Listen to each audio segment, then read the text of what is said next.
This is the bridge on King Street in downtown Kinston. It's October 14th, 2016, and I'm driving back from Kinston, North Carolina, where I went to check out the flooding after Hurricane Matthew. So I'm going to back up for a second and tell you the story. After watching videos on Facebook and on the internet of all the devastating effects of the flooding in eastern North Carolina, I came upon this one particular video of this poor woman who had told this heart-wrenching story of how she had become trapped in neck-deep water, or chest-deep water, in her home outside of Lumberton, and she was trying to send up signals to rescue helicopters and whatnot flying over, but couldn't get anyone's attention. And her son, who was a truck driver from Texas, knew where his mom was, knew she was probably in trouble and isolated, drove across the country, waded out in chest-deep water, rescued his mom, and brought her out. A local news station down in Lumberton covered this story where she told it. And after watching that, I was just, blown away. And I kind of felt like I needed to do something. I could come down, bring a boat, and help myself. So that's what I did. However, I quickly found out there's a great deal of highway patrolmen, firemen, first responders of all types already down here working to rescue people and encourage people to stay out of their homes until the flooding recedes.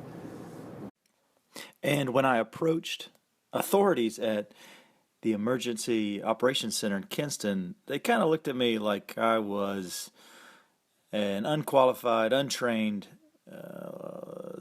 civilian guy with a boat that had no business getting in their way. And they were right. I think I would be more of a liability trying to jump in these floodwaters than an asset. However, I had good intentions. So I redirected myself. So I decided to take my drone and just fly it around and get pictures. Now I realized inevitably when you set up this drone, everyone comes to strike up a conversation. It was actually kind of fun.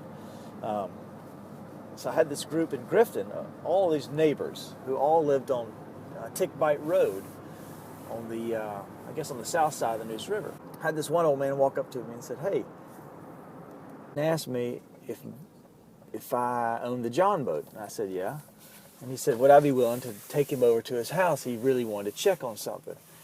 I thought about it. I am down here thinking I could help, but I didn't feel like that was a wise thing. There's no reason to go back over there unless it was a person or maybe a pet that needed attention.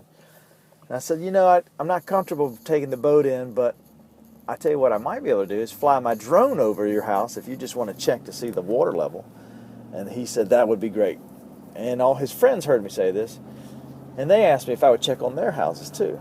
So we found high ground as close as we could to these folks' neighborhood, set up the drone behind this man named Kirby's single wide, and launched it over their neighborhood. They wanted me to check 3 or 4 homes back on Tickbite Road. So we could all see by watching the video footage on my iPad screen and the joysticks and the control panel that one of the women, Miss Bill's home, was on high, dry ground. She was on an island, but her home was high. Then checked on another man's property, and his house was just partially underwater, but part of it was on high ground, so it may have affected just the underpinning.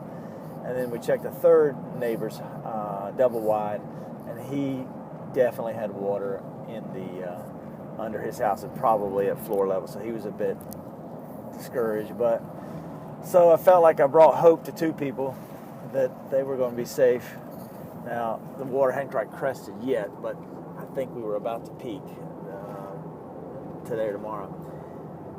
And anyway, these people were just ecstatic. They were excited that 2 of them, obviously, that they got a little bit of hope. So I think maybe I didn't perform a rescue, but I brought a little bit of encouraging news to some anxious homeowners down here. And so in many ways, I felt like the trip was worth it. In fact, one lady said just coming down there and offering help made them feel better.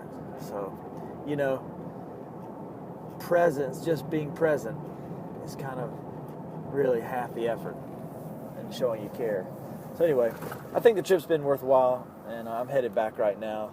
I hope everyone viewing these pictures and video realize just how incredibly widespread the effects of this flooding have been for North Carolina and South Carolina too. If you have means or a way to contribute time, donate clothing, furniture, or money, there are a great deal of needy people across our state that could use a helping hand. So I hope you'll do what you can.